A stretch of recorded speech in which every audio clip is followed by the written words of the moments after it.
In 2006, the City of New Orleans hired the Vera Institute of Justice to perform the job of risk assessment. The Vera Institute claimed that they could assess the risk of an individual arrested. They claimed to be able to determine if a person was a risk to reoffend or a risk to fail to appear. For this, the City of New Orleans pays the Vera Institute around $500,000 a year to assess the risk of an offender and release low-risk offenders to save the city money on incarceration days. To do this, the city took money from groups like the criminal court and the criminal court clerk's offices. Now it appears that the criminal court clerk is announcing the termination of overnight bond clerks, which means anyone being held on a felony will not be able to get out of jail after 10 p.m. The criminal court clerk is doing this because of a claim of a lack of funding from the city. So the City of New Orleans says they need to save money on incarceration days and implement a taxpayer-funded program to assess risk and to assist in releasing low-level offenders, then strips funding away from the real criminal justice system to facilitate this, causing a contraction in the ability to staff already functioning true offices of the criminal justice system. The closure of an office that is necessary to release people in jail, causing the incarceration rate to be extended. Let's remember a few things about the Vera Institute of Justice.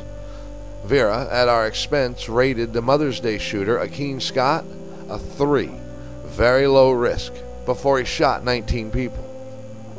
And then a 7 out of 24 after shooting 19 people, still low risk. Ted Bundy, upon arrest for being a serial killer, would rate a 3, and Telly Hankton an 8. 2. Vera claims many things, but has never been audited. A true audit would track every person assessed from the beginning of their court case to the end. Then a cost-effectiveness rating could be applied based on the rate of failure to appear at every court date, not just the arraignment, which is the only court date reported by Vera. And remember, when a person fails to appear under Vera, nothing is done. Everyone goes to the first date. It's trial and the multitude of dates prior to trial that matter, and each has a cost affixed to it. Also, a true audit would track persons released on Vera supervision and determine their success or failure rate in the supervision program. 3. Vera pays its top man in New Orleans, John Wool, approximately $175,000 a year. 4.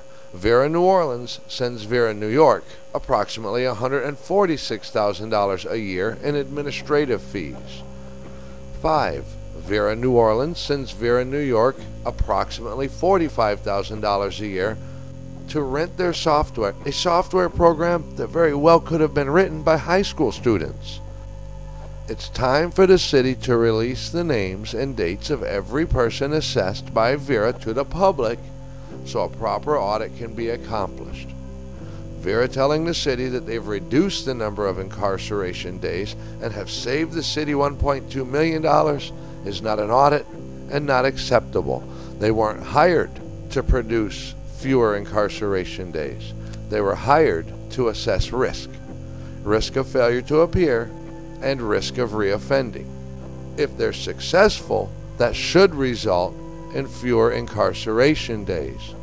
But so could rating a person like the Mother's Day shooter a 7 after shooting 19 people.